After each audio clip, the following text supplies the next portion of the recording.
itu dia tadi macam-macam roti. Nah, sekarang manakah roti-roti yang harus bagus untuk kita konsumsi?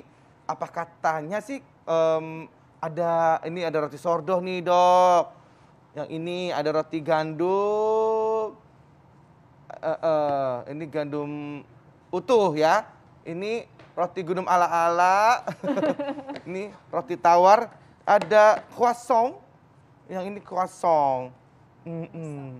Nah, ini kita ngebahas roti, ini Kak Indra. Tadi kan kita penasaran ya, kira-kira yang terbaik tuh yang mana gitu. Dan ada efeknya nggak sih buat kesehatan? Di sebelah kita sudah ada narasumber tersayang kita, Dokter Feni, spesialis gizi klinis. Halo dokter. Apa kabar, Dok? Sehat. Cerah ya ngelihat Dokter Feni. Sehat banget ya lihatnya ya. Nah, dokter, ini sarapan apa nih pagi ini? Sarapan, saya pagi ini, Ya. telur saya biasanya. Telur. Oh, sama buah. Enggak, ini bubur ayam gitu? Enggak buah ayam. Itu Itu sarapannya Indra kami. ya. Roti. Roti kadang-kadang. Saya Kadang-kadang. biasa pilihnya roti gandum. Nih, ada fakta mitos nih, Dok.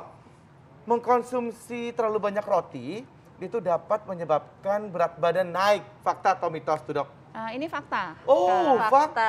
Karena tadi terlalu banyak ya. Iya. Karena si roti ini kandungan kalorinya cukup tinggi. Jadi per satu slice roti seperti ini, ini kandungan kalorinya kurang lebih sekitar 70. Nah, belum kita itu kan suka banget menambahkan topping yang manis-manis ya, Kak. Jadi betul. menambahkan coklat, Iya. selai, belum keju, itu kan tinggi kalorinya.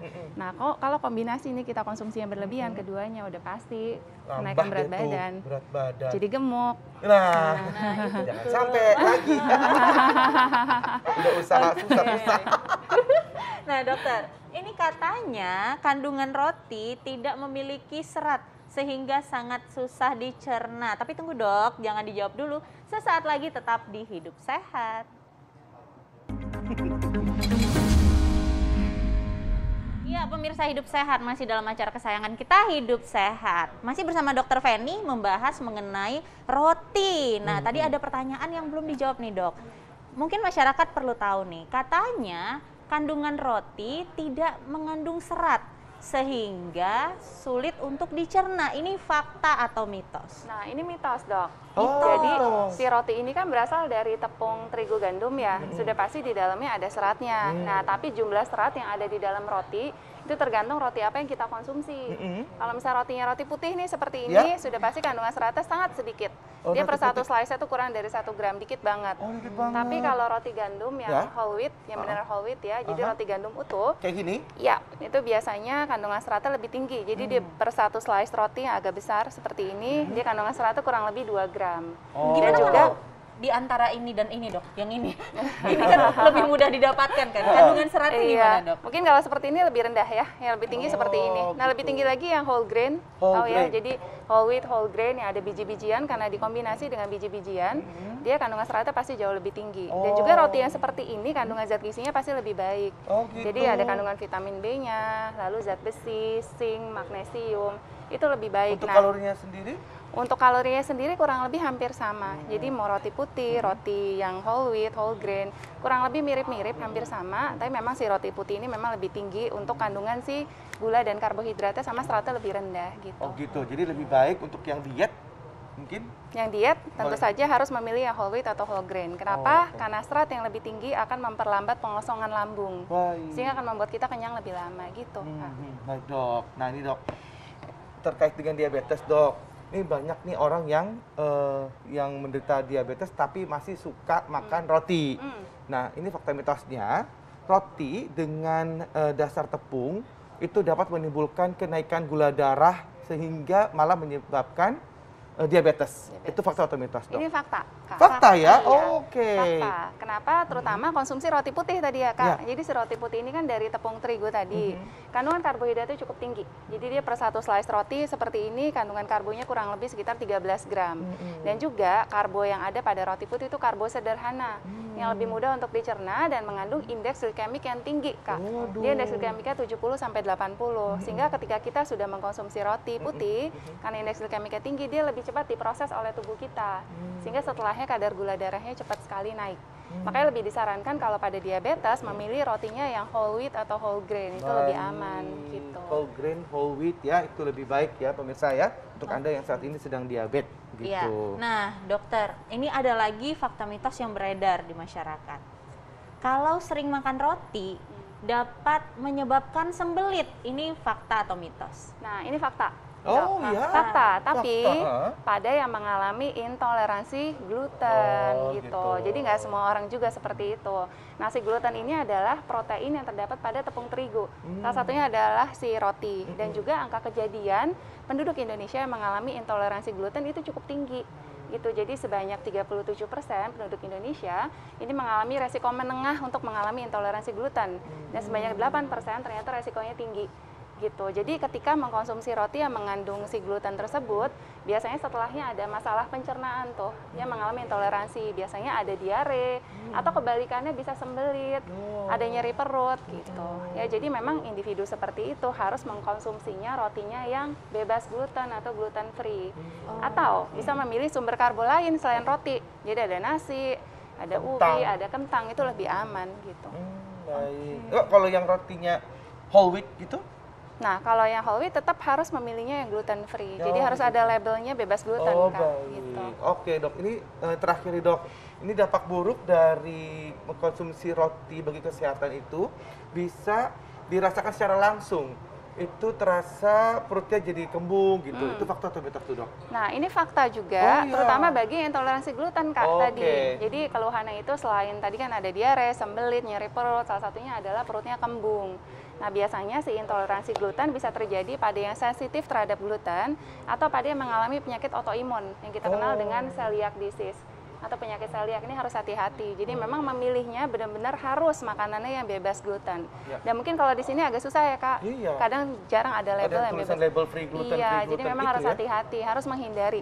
Jadi yang ada kandungan gluten tuh selain roti ada mie, pasta, kue, crackers, saus-sausan, kecap, kemudian bumbu salad, banyak salad ya. dressing banyak. Jadi ada glutennya. Jadi kalau bisa yang free gluten, walaupun mungkin dia tidak punya intoleransi terhadap gluten itu pun sebaiknya lebih baik gluten itu jangan dikonsumsi gitu.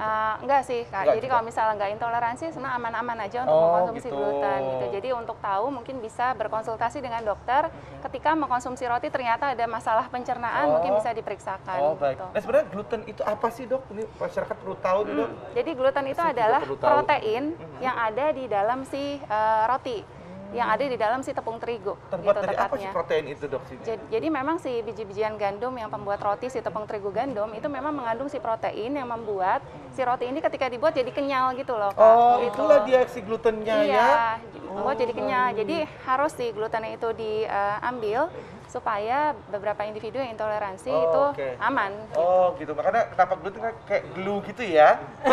Lengket-lengket Biasanya kayak glue, mereka kayak kalau lem. yang gluten free itu dia tidak menggunakan tepung gandum, mungkin tepungnya bisa tepung beras atau tepung jagung gitu Oh, atau tepung baik. almond, itu lebih aman. Oh, gitu. Oke, nah Dok, ini bikin penasaran mungkin pemirsa dari tadi nih ya. Di depan kita kan udah ada jenis-jenis roti nih, Dok. Ada sourdough, ada gandum utuh ya, ada gandum Gandum ala-ala. biasa, ya, ada roti tawar dan Ada ada croissant. Croissant. Oke. Croissant. Nah, di antara semua roti ini, Dok, mungkin perlu ditekankan kembali. Jadi yang mana yang paling baik dikonsumsi? Baik, nah jadi tergantung. Jadi konsumsi roti ini sebenarnya aman untuk kesehatan, asalkan sesuai kebutuhan dan Ya. jangan berlebihan. Ya. Dan juga disesuaikan dengan kondisi masing-masing. Untuk yang sehat mungkin bisa untuk roti putih ini aman, tapi asalkan jumlahnya sesuai. Tapi Oke, bagi jumlah yang yang sesuai itu berapa slice, Dok, sehari? jumlah sesuai, mungkin kalau untuk sarapan pagi cukup satu tangkap. Satu tangkap. Ya, Satu jadi tangkap satu itu tangkap ini, itu mungkin 2 segini. slice roti. Emang nggak pernah tahu satu tangkap segini, Bu? Ini satu Oh, berarti 2 roti ya? Iya, Tapi roti. hati-hati Ya. sih selainnya, si Oh, toppingnya. selainnya. Nah, Jadi itu jangan terlalu toppingnya. yang manis-manis, yang Oh. coklat. Mungkin amannya bisa tambahkan telur, kemudian Nah. tambahkan sayuran. Kayak dibikin sandwich telur Yang itu dicelur, cukup aman bebek untuk itu pagi. dibanding dengan selai-selai yang manis-manis ya, Dok? Iya, benar, setuju. Oh, oke. Kalau Nah, dibakar, Dok? kalau dibakar boleh. Boleh. Ya. Asal Oh. jangan terlalu gosong. Jangan terlalu gosong Jangan karena terlalu gosong, itu ya. yang gosong-gosongnya itu yang bikin hitam-hitam. masalah ya, Dok? Ya, terus kalau yang bagi penderita diabetes tentu tidak boleh mengkonsumsi roti putih ini, mungkin lebih bisa dipilih roti yang whole wheat atau whole grain. Nah, yang karena ini. lebih aman, karena kandungan seratnya lebih tinggi. Pasti bisa membantu mengontrol kadar gula darah. Kemudian bagi yang intoleransi gluten, Ya. boleh memilih yang rotinya yang gluten free Atau bisa memilih sumber karbohidrat lainnya tadi seperti nasi atau kentang atau ubi, itu lebih aman. Tapi tetap harus dikombinasi dengan jenis makanan lain supaya asupan makanannya seimbang. Jadi jangan roti aja setiap hari gitu, Kak. Oh gitu. Oke. Habis kita apalagi yang makan susah kayaknya nyari untuk roti udah lebih gampang gitu dok. Iya bener. Nah Jadi biasanya kalau kan bisa kita yang lain ya. Iya. Nah biasanya kan kita suka simpan roti juga nih buat yang males-males ke dapur atau anak kosan gitu kan. Nah, jadi berapa lama roti ini bisa disimpan dan kira-kira kalau keseringan makan roti nih ya, penyakit apa yang mengintai, Dok? Nah, kalau keseringan makan roti, penyakit yang mengintai karena dia tinggi kalori dan juga tinggi karbohidrat. Udah pasti yang pertama obesitas kalau kebanyakan. Yang kedua, peningkatan kadar gula darah sehingga meningkatkan resiko diabetes. Ya, dan juga bisa meningkatkan resiko lama-kelamaan nih kalau obesitas diabetes, meningkatkan resiko penyakit jantung pasti.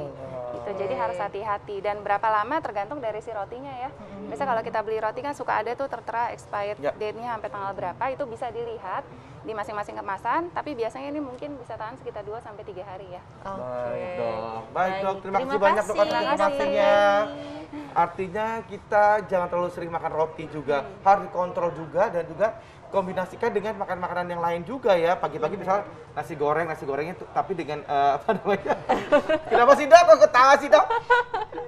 Mungkin shirataki, mungkin nasi merah atau di apa namanya minyaknya juga bukan minyak yang mengandung apa dok? Mengandung gluten. Minyak yang sehat gitu ya dok? Iya. Kan dok saya lagi belajar dok ya dokter nih biar pinter gitu. Baik, terima kasih banyak dok. Terima kasih dok. Nah Kak Indra, sesaat lagi nih kita masih punya bahasan lain. Jadi kalau misalnya pemirsa di rumah ngerasa mudah lelah, nah padahal tidur cukup, istirahat cukup, makan cukup, jangan-jangan ada penyakit apa yang mengintai? Aduh, itu aku banget itu. Oh Sekarang ya? aja aku udah lelah nih. Waduh, Aku kita bahas ngantuk nih. sebentar lagi Kak Iya. dengan narasumber kita. Tetap bersama kami di Hidup sehat.